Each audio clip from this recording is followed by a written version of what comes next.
Ayaw ko sa physio.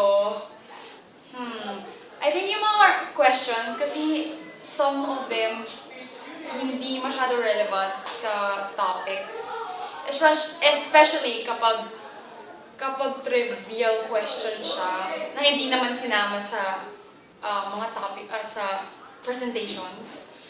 So, yun, sobrang, di ba dapat somehow na nasabi man in class or I don't know, kasama sa presentations.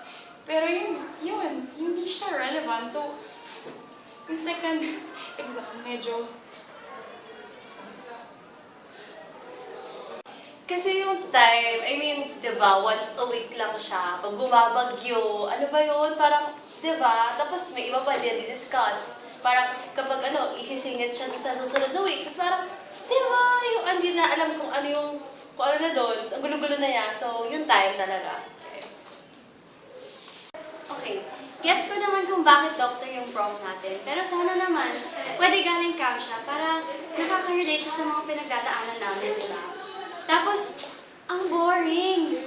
Puro lecture na lang ng lecture. Di ba pwedeng may mga games or something? Parang, grabe naman.